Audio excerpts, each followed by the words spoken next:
예, 오늘 우리 예배 드리면서 우리 찬양 드렸던 우리 143장 웬 말인가 날 위하여 이 찬양 특별히 5절에 보면 늘 울어도 눈물로써 못 갚을 줄 알아 몸밖에 드릴 것 없어 이 몸 바칩니다. 제가 중학교 때 방황하다가 이제 재수를 하게 됐습니다.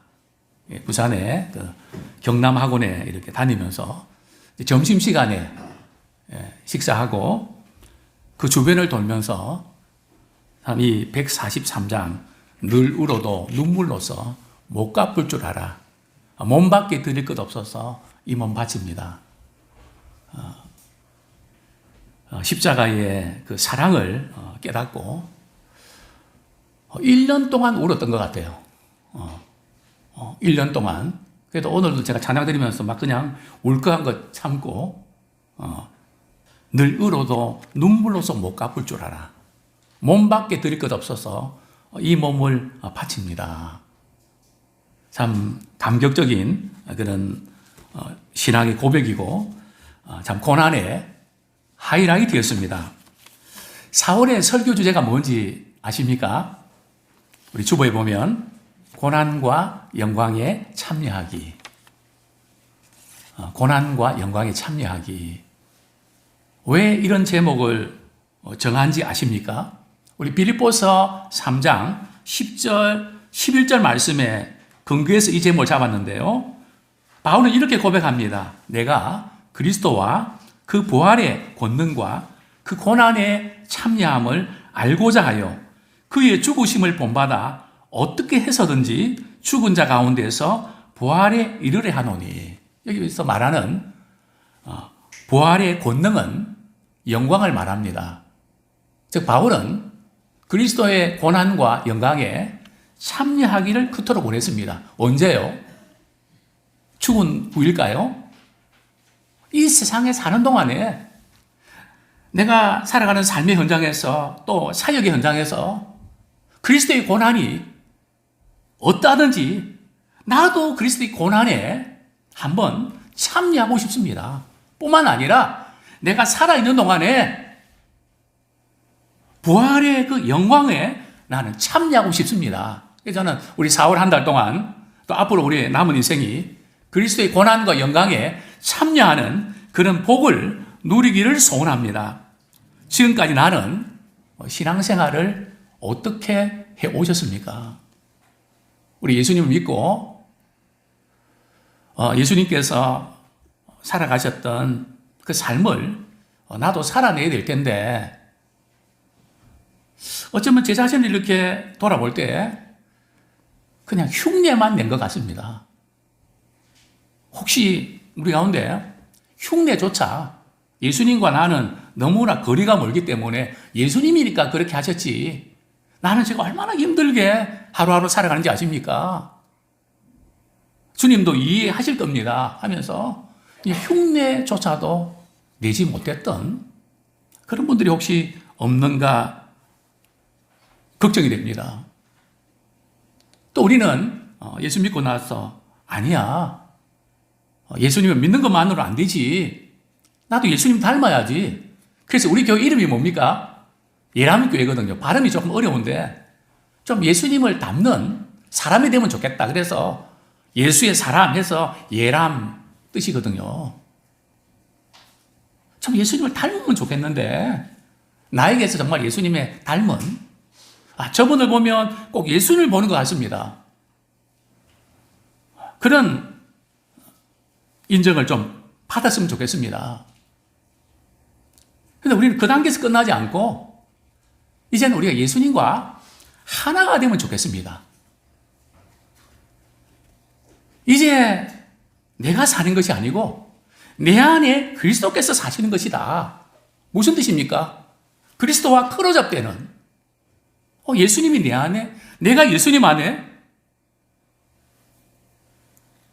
예수님과 나와 하나가 되는 그런 단계로 나가는 우리 모두가 되기를 소원합니다.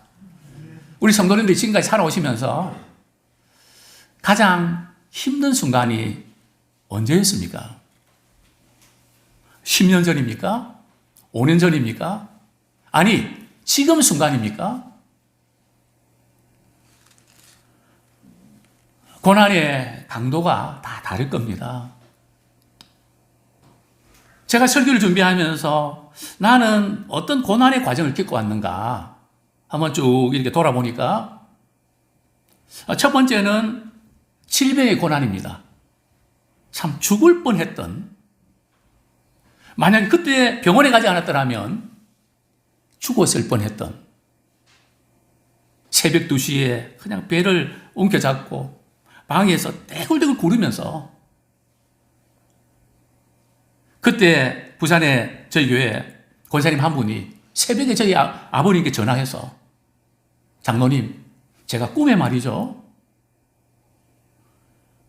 둘째가 아파서 견딜 수 없는 그런 고통 가운데 있다는 걸 보여주셨는데 빨리 병원 가지 않으면 죽는답니다. 빨리 병원 가세요. 그래서 앰뷸런스를 타고 병원을 갔죠. 대신동에 있는 병원에 갔습니다. 간호사가 저를 딱 안고 코에다 뭐를 끼우더라고. 알고 보니까 마취제였습니다. 그리고 5시간 후에 깨어났는데 저희 아버님이 그러시더라고요. 만약 그때 병원에 가지 않았더라면 너는 죽었을 거다. 그래서 저는 이제껏 내가 산 것도 주님의 은혜다. 잃었던 생명을 찾았다. 제게 찾아왔던 것은 질병의 고난, 그 다음에도 질병으로 또 재수술을 또 해야 될 뻔했습니다. 그 다음에 두 번째의 이 고난은 경제적인 고난이었습니다. 아버님 사업에 보증 잘못성으로 인해서 부도가 났던, 그래서 좀 경제적인 어려움을 겪는 그런 아픔들. 세 번째 위기는 사고의 위기였습니다. 아마 이제 카톡으로 좀 공유를 해야 될 텐데요. 이번에 이제 목회 행전 책이 나왔는데, 제가 이렇게 고속버스에서 죽을 뻔했던 그 스토리를 여러 번 말씀드렸지만 조금 리얼하게 제가 카톡으로 보내드릴 것입니다. 정말 눈 깜짝할 사이에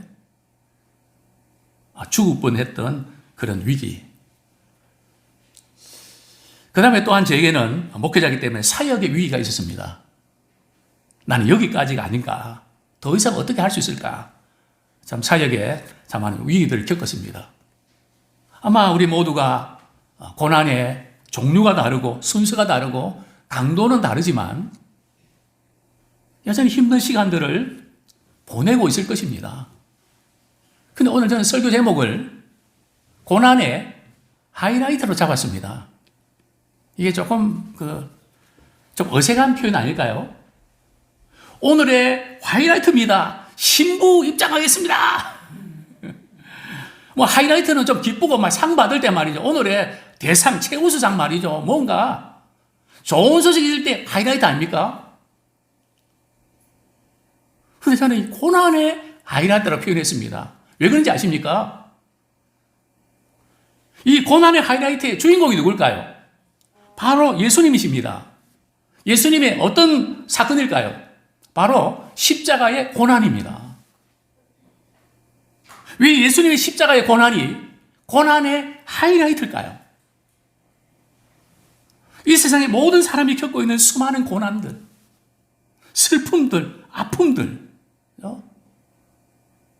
예수님의 십자가의 고난은 우리 인생이 당하는 모든 고난을 말이죠, 커버할 수 있는, 십자가의 고난은 고난의 카바리지가 전 세계입니다. 그분을 찾고 믿는 사람에게 고난을 이길 수 있는 선물을 주시기 때문입니다.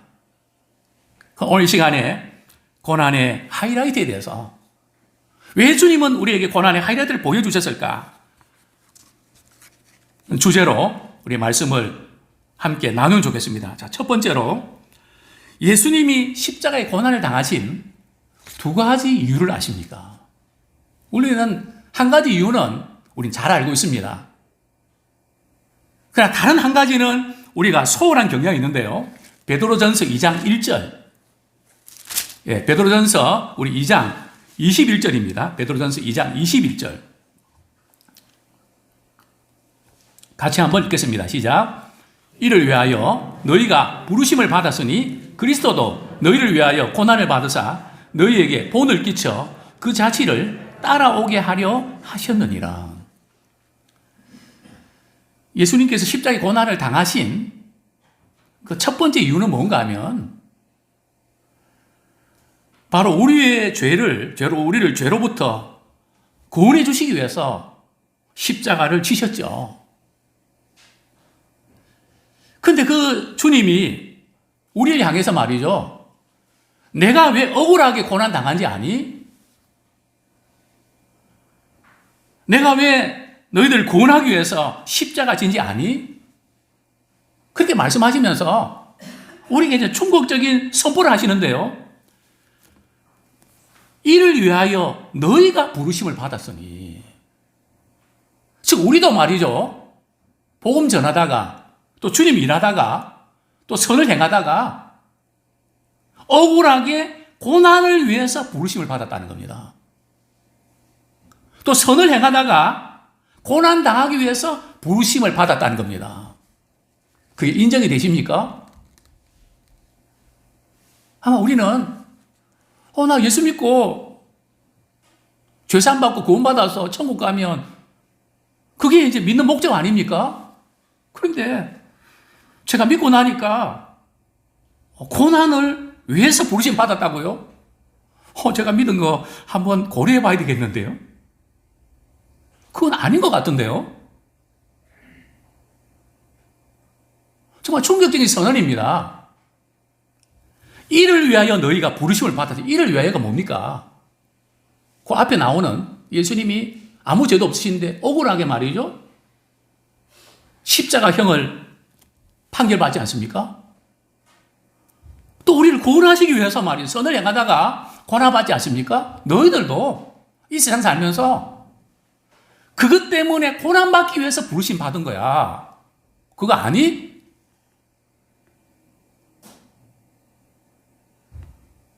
참 충격이지만 우리를 부르신 그분의 이유가 바로 여기 있다는 거죠. 그러면서 또 이렇게 말씀하고 계십니다. 그리스도도 너희를 위하여 고난을 받으사. 예수님께서 나를 위해서 고난을 받으셨다는 거죠. 모든 사람을 위해서 십자가에 고난 당하셨지만 그 가운데는 나도 포함되어 있다는 거죠. 내가 너를 위해서 십자가의 고난을 받았어. 그러니까 너도 주님이 일하다가 주의 복음 위해서 일하다가 고난 받는 거 그거 당연한 거 아니니? 그래서 고난을 위해서 부르심을 받았다. 이것이 우리가 부르심 받은 목적인 것을 우리는 기억하기를 원합니다. 신자가 고난받는 것 하나님 부르신 가운데 하나라는 이 말씀이 참 우리가 정서적으로 받아들이기는 쉽지가 않습니다. 왜냐하면 예수님 당시도 그랬거든요. 오늘은 종료주일인데 우리 잘 아는 것처럼 예수님이 예루살렘 성에 말이죠. 입성할 때에 나귀를 타고 입성할 때에 많은 군중들이 말이죠. 주 이름으로 오신 이요. 정말 예수님을 왕으로 환호했거든요. 그런데 그 다음 날부터 말이죠. 그리고 며칠 후에 예수님은 십자가에 못 박히십니다. 왜 이러한 변화가 일어났을까요? 이스라엘 백성들은 로마의 식민지 하에서 너무너무 힘들었습니다. 그래서 막 고난 자체가 말이죠. 지긋지긋했습니다. 막 고난 이야기만, 고자만 들어가도 말이죠. 막 그냥 너무 힘든 시간을 보냈기 때문에 그들의 유일한 목표는 고난에서 벗어나기입니다. 예수님 오셨습니다. 병든 자 고쳐주시고요. 오병이어의 사건을 통해서 많은 사람들 떡도 배불리 먹게 하고요. 심지어 죽은 사람도 살려내고요. 와, 진짜 메시아다. 환호했죠. 근데 언제부터인가 예수님의 메시지가, 설교가 갑자기 바뀌기 시작합니다. 내가 너희 죄들을 위해서 십자가의 고난을 받아야 돼. 그리고 사흘 만에 다시 살아날 거야. 그들은 예수님을 통해서 말이죠. 뭔가 혜택을 누리고 문제에서부터 좀 해결안 받기를 원했는데 또 고난이냐고. 우리는 그거 싫습니다. 그런 와중에 예수님이 채찍에 맞으시니까 말이죠. 저렇게 나약하게, 저렇게 힘없이 고난 받는 거 보니까 저분은 메시아 아니야. 십자가에 죽여라고 그들은 소리 쳤습니다. 내가 예수님 믿었더니 이런 문제에서 해결될 줄 알았는데 이게 뭡니까? 왜 내가 이런 고통을 당해야 되고 하루 이틀도 알고 이런 긴 시간을 보내야 됩니까? 그게 또한 우리의 모습은 아닙니까? 왜 예수님께서 십자가의 고난을 당하셔야만 했을까요? 천지를 창조하신 분이 말씀으로 말이죠. 그래 너희들 죄가 많은데 용서 받을지어다 해서 말이죠. 죄 문제 해결하면 되는 거 아닙니까? 왜 자기 아들 하나밖에 없는 아들 예수 그리스도를 말이죠. 십자가에 고난을 당하게 하십니까? 정말 억울한 일 아닙니까? 모든 걸 다 하신 하나님께서 어떻게 그러실 수가 있습니까? 그러나 우리가 알지 못하는 하나님의 비하인드 스토리가 있다는 겁니다. 자, 로마서 8장 16절 17절. 왜 그럴까요? 우리 선을 행하다 고난당하는 것이 하나님 우리를 부르신 목적이다. 이것을 우리가 제대로 이해하고 깨달아야 됩니다. 그래야 고난의 비밀이 풀립니다. 로마서 8장 16절 17절 이런 말씀이 나옵니다. 하나님의 자녀는 누구입니까? 그죠? 난 하나님의 자녀인 줄 잘 몰랐는데 믿는 사람은 하나님의 자녀라 그러니까 하나님의 자녀인가 봐. 매입입니까? 하나님의 자녀는 어떤 사람입니까? 하나님의 상속자입니다. 우리 로마서 8장 17절 같이 읽겠습니다. 시작. 자녀이면 또한 상속자, 곧 하나님의 상속자요. 그리스도와 함께 한 상속자니 우리가 그와 함께 영광을 받기 위하여 고난도 함께 받아야 할 것이니라. 자, 우리는 하나님의 자녀고 하나님의 상속자입니다. 대기업의 총수의 자녀가 말이죠. 그 기업에 상속받는 자격이 있지 않습니까? 우리는 누굽니까? 하나님의 상속자입니다. 우리 서로 불편하지만 옆에 있는 분들이 그렇게 하면 인사하시죠. 당신은 하나님의 상속자입니다. 그거 아세요? 우리는 하나님의 상속자라는 거죠. 그렇기 때문에 하나님의 상속자가 거쳐야 될 과정이 그 영광을 받기 위해서 뭐도 같이 받는다고요? 고난도 같이 함께 받는다는 겁니다. 당연한 거죠. 그래서 우리는 주님을 위해서 일하다가 고난 당할 때에 어떻게 받아야 된다고요? 내가 누구라서 그래? 하나님의 상속자라서 그래. 직장에서 승진하고 높은 지위에 있고 성공한 사람들 그냥 됩니까? 참아 우리는 하나님의 상속자입니다. 또 우리 빌립보서 우리 3장 14절에 이런 말씀이 나옵니다. 그리스도인이 고난을 받는 것은 하나님의 부르심에 합당하게 사는 것입니다. 그래서 우리는 부르심에 하나님이 위에서 부르신 부름의 상을 위해서 달려가는 겁니다. 그 코스가 옵션이 아니고 필수 과정이 바로 의를 위해서 고난을 당하는 것입니다. 자, 그 다음에 또 예수님께서 우리를 구원하시기 위해서 고난을 당하신 또 다른 이유가 있습니다. 우리 베드로전서 2장 21절 하반절 봅니다. 그리스도도 너희를 위하여 고난을 받아사 너희에게 본을 끼쳐 그 자취를 따라오게 하려 하셨느니라. 자, 예수님께서 십자가의 고난을 당하신 목적은 말이죠. 그래, 너희들은 십자가 안 져도 되니까 내가 질게. 그러니까 너희들은 혜택만 누리라. 그런 걸까요? 오늘 원문에 보면 말이죠. 보응을 끼쳐. 보응을 끼친다는 무슨 뜻입니까? 예수님께서 고난 당하신 것처럼 너희도 그런 고난을 받게 될 거야.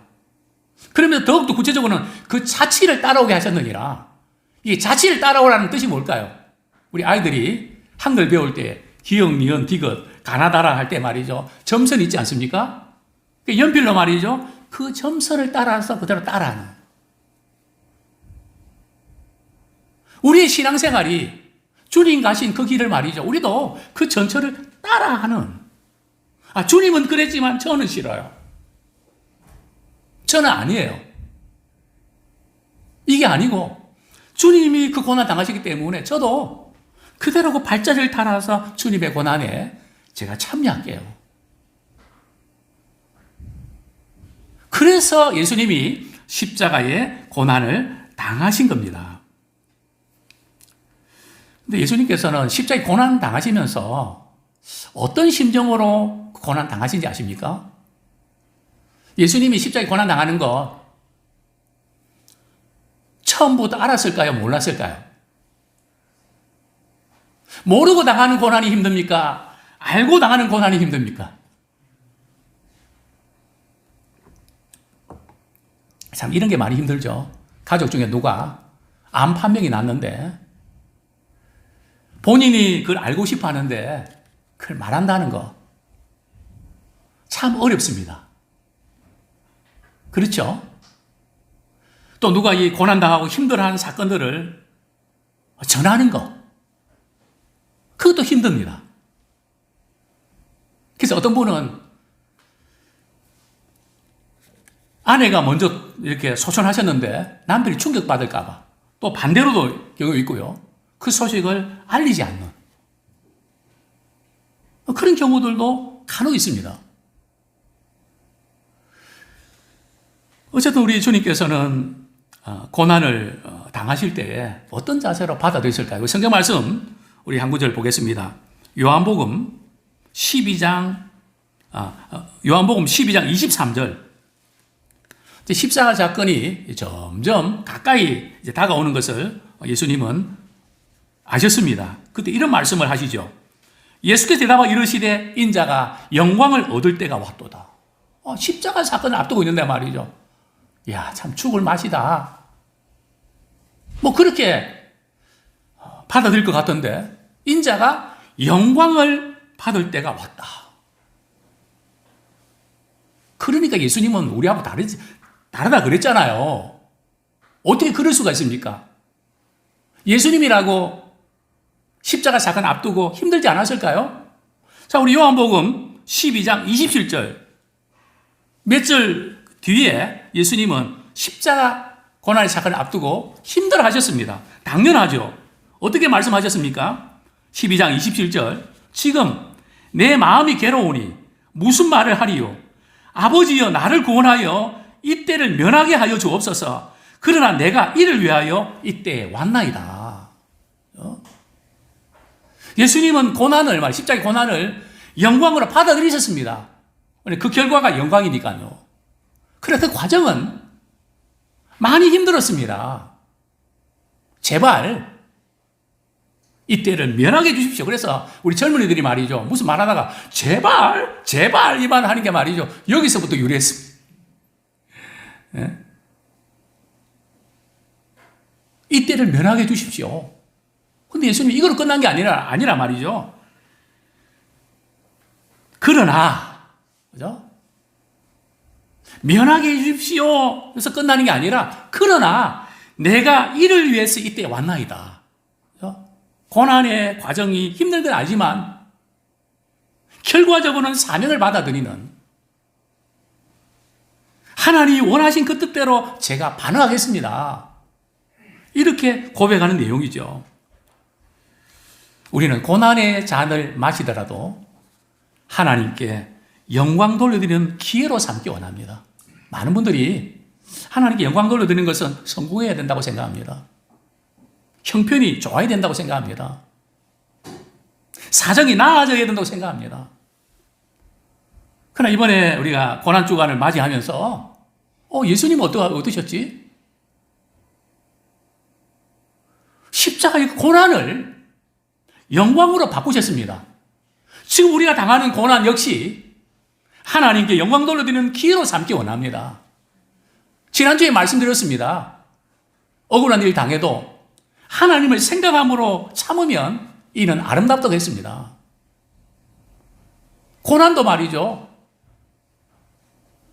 누가 아름답다 했던가? 고난도 아름답다. 하나님을 생각한다. 하나님의 생각이 뭡니까? 고통 가운데 하나님을 발견하는 것입니다. 고통 가운데 주님을 만나는 것입니다. 그것이 아름다운 것입니다. 우리 성경 말씀 한 구절 보겠습니다. 요한복음 12장 28절. 이때를 면하게 주십시오. 그러나 내가 이를 위해서 이때에 왔습니다. 그때 하늘에서 말이죠. 하나님께서 말씀을 주시죠. 요한복음 12장 28절. 아버지여, 여호와 아버지의 이름을 영광스럽게 하옵소서 하시니 이에 하늘에서 소리가 나서 이르되 내가 이미 영광스럽게 하였고 또 다시 영광스럽게 하리니. 아직 십자가의 고난을 지시지도 않았는데 말이죠. 고난의 사건을 앞두고 이 일을 통해서 하나님의 이름이 영광스럽게 되기 원합니다. 그랬더니 하나님께서 말이죠. 이미 하나님께서 영광을 받으셨고 앞으로도 영광을 받게 될 것이다. 고난이 끝나야 영광이 오는 게 아니고 고난 중에도 하나님의 영광을 이미 우리는 소유하고 있는 것입니다. 그러니까 고난의 하이라이트죠. 우리는 고난이 끝나야 뭐가 되는데 끝나지도 않았는데 말이죠. 이미 그 영광 가운데서 고난을 헤쳐나가는 이것이 바로 믿음의 힘입니다. 자, 두 번째로 그러면 예수님의 고난의 자취를 우리 어떻게 따라가야 할까요? 베드로전서 2장 22절, 23절 같이 한번 읽겠습니다. 구체적인 신뢰가 나오는데요. 같이 한번 읽겠습니다. 시작. 그는 죄를 범하지 아니하시고 그 입에 거짓도 없으시며 욕을 당하시되 맞대어 욕하지 아니하시고 고난을 당하시되 위협하지 아니하시고 오직 공의로 심판하시는 이에게 부탁하시며. 아무 죄도 없는데 억울하게 당하고 모욕과 멸시를 당하면 어떨까요? 화가 나지 않을까요? 분노가 치밀어 오지 않을까요? 자신의 감정을 주체할 수 있을까요? 우리 억울한 일을 당하다 보면 그게 너무 억울해서 자신의 감정을 잘 다스리지 못하는 경우들이 종종 있습니다. 저도 그런 경우들을 많이 당하는데요. 억울하게 고난 당할 때에 뭐를 범하지 말라고요? 우리가 화가 나고 또 막 그냥 분노하게 되고 하나님 아세요. 제가 성경 가운데 제일 좋아하는 성경책이 성경에 어떤 본문인지 아십니까? 시편을 좋아합니다. 원수를 멸하시고 갚으시고 속이 시원합니다. 참아야 되고 그냥 이렇게 되는데 시편이 저자는 말이죠. 이를 꺾으소서. 이를 부러뜨리라는 거거든요. 하나님은 우리 마음 아세요. 너무 억울하고 너무 화가 나고 정말 미칠 것 같고 이거 다 아세요. 그거 다 받아주세요. 그러나 우리는 뭐 하지 말고요. 죄는 범하지 마라. 우리 이쪽으로 넘어가면 안 됩니다. 그래서 잘하고도 어떤 사람들은 고난받는 일을 그르시는 경우도 있거든요. 그래서 지난주 좀 말씀드렸지만 착한 사람들이 왜 고난당하는가. 그 이유 중에 하나는 착한 사람은 참거든요. 꾹 참았다가 말이죠. 한 번 딱 터뜨리는데 핵폭 다닙니다. 그러면 그냥 화내고 이런 사람들보다 훨씬 더 많은 걸 잃어버립니다. 왜냐하면 힘들었다가 터뜨리는 그게 죄로 말이에요. 이러면서 그동안 잘해왔던 거 다 까먹는 겁니다. 그래서 우리가 이렇게 억울하게 고난 당할 때 분노가 이미 있고 마음 상하지만 그거 주님 앞에 말이에요. 주님, 그것 때문에 제가 마음 상하고 정말 미치겠어요. 너무 힘들어요. 그냥 주님 앞에 다 고자질 하세요. 사람들한테 폭발하지 말고요. 주님은 이 고난을 당하실 때에 도살장에 끌려가는 어린 양처럼 아무 말씀이 없으셨습니다. 죄를 범하지 아니하시고 그 다음에는 그 입에 거짓도 없으시며 억울하게 당하면 말이죠. 그 억울하게 당한 것에 대해서 막 뭔가 말하고 싶고 말하다 보면 과장도 하게 됩니다. 요만큼 이렇게 당했는데 더 크게 말이죠. 당한 것처럼 말하고 싶어지거든요. 그 예수님은 거짓도 없으시며 그래서 우리는 억울한 일 당할 때에 과장되고 사실이 아닌 것을 사실인 것처럼 말하려고 하는 변명하다 보면 거짓을 불러들이고 그래서 하나의 거짓은 또 다른 거짓을 불러들여서 나중에는 거짓말 생이가 되어버린 것입니다. 자, 우리 23절에 보면 욕을 당하시되 예수님 십자가 지실 때 누가 화이팅 했나요? 예수님 십자가에 고난 당하실 때 누가 격려의 메시지 보냈나요? 제자들은요, 다 도망치지 않았습니까? 가룟유다는 팔아먹고요. 베드로는 3번씩이나 저주하면서 예수님 모른다고, 나 그 사람 모른다고. 어떻게 그럴 수가? 3년간 제자훈련 시키고 능력과 기적을 많이 모았던 그들까지도 욕을 당하시되 누가 말이죠. 그러면 안 됩니다. 예수님 그런 분 아닙니다. 누가 한 사람이라도 변호해 준 사람이 있나요? 베드로가 했습니까? 누가 했습니까? 예수님 자신도 가만히 있으시고 주위에 있는 그 누구도 하지 않았습니다. 욕을 당하시되 어떻게 하셨다고요? 맞대어 욕하지 아니하시고 욕을 한 가지 했는데 말이죠. 막 그냥 한 10배 말이죠. 막 그냥 맞대서 그냥 욕을 해버리는. 고난을 당하시되 위협하지 아니하시고. 저는 예수님이 십자가 위에서 참 당신 하나님의 아들이면 내려와 보시라고. 왜 그렇게 다른 사람은 구원했는데 왜 자기 자신 하나 제대로 구원하지 못하냐고. 한번 내려와 보시라고. 지금 당장 내려와 보시라고. 저 같으면 당장 내려왔다가 또 올라왔을 겁니다. 못 참거든요. 참을성이 없어서. 근데 제일 속상했던 게 말이죠. 그 강도가 둘이 딱 십자가에 못 박였는데 우편 강도인지 좌편 강도인지 성경은 나와 있지 않지만 한 강도가 말이죠. 더불어 같이 욕했거든요. 똑같이 욕을 합니다. 그런데 한 강도는 정신이 돌아왔습니다. 그러면서 나를 좀 생각해 주십시오. 기억해 주십시오. 그럴 때 예수님 뭐라고 말씀하시죠? 다른 사람 몰라도 넌 안 돼. 우리 같으면 그 상황에서 말이죠. 오늘 내가 너와 함께 낙원에 있겠다고 하겠습니까? 다른 사람 몰라도 너는 안 돼. 너 구제불능이야. 근데 우리 주님은 오늘 내가 너와 함께 낙원에 있겠다. 위협하지 않습니다.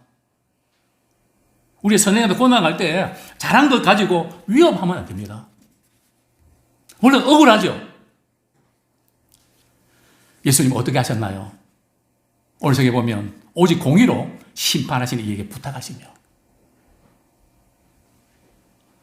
예수님은 자신의 억울함을 말이죠. 사람들에게 변호하지 않습니다. 오직 하나님께 호소합니다. 공의로우신 하나님께 호소합니다. 그분이 다 알고 그분이 다 보시고 그분이 갚아주신다. 이사야 49장 하반절에 보면 참으로 나에 대한 판단이 여호와께 있고 나의 보응이 하나님께 있느니라. 자, 24절 예수님께서 자신의 몸으로 우리 죄를 담당하셨는데요. 24절 한번 같이 읽겠습니다. 시작. 친히 나무에 달려 그 몸으로 우리 죄를 담당하셨으니 이는 우리로 죄에 대하여 죽고 의에 대하여 살게 하려 하심이라. 그가 채찍에 맞음으로 너희는 나음을 얻었나니. 이 보면 예수님이 우리의 죄를 담당하셨습니다. 그 담당하신 목적이 뭘까요? 나 구원받았어. 나 죄산 받았어. 너무 귀한 일이죠. 주님이 우리를 위해서 고난 당하신 이유는 말이죠. 이제 우리가 살아가면서 죄에 대해서는 어떻게 하고요? 죽고 의에 대해서 살게 하려 하심이라. 이게 무슨 뜻입니까? 예수님의 십자가의 고난을 경험한 사람 말이죠. 이제 더 이상 죄 짓는 것이 싫습니다. 죄 짓는 것이 전에는 재밌었는데 이제는 싫습니다. 전에는 좋았던 것이 이제는 싫습니다. 다시 죄에 종도하는 게 끔찍합니다. 그래서 혈기 부리고 막 화를 내고 막 이럴 때도 있지만 그러나 뒤끝이 너무 안 좋습니다. 늘 이렇게 제동이 걸리고 죄에 대해서 난 죽었다. 예수님 십자가에 지는 우리는 죄에 대해 죽은 자라죠. 죽은 자 아닙니까? 또 우리는 뭐에 대해서 삽니까? 의에 대해서 산단 말이죠. 자존심이 사는 게 아니라, 물론 우리는 자존심 있습니다. 저도 자존심이 셉니다. 누구한테 지는 거 싫어합니다. 내가 최고가 되고 잘해야 됩니다. 그렇게 못하면 막 그냥 자존심 상하고 너무 힘이 듭니다. 그러나 십자가의 고난을 묵상하면 묵상할수록 이 자존심 때문에 예수님 십자가에 못 박히셨지. 내가 그리스도와 함께 십자가에 못 박혔나니 이제는 내가 사는 것이 아니고 내 속에 그리스도께서 사신 것이라.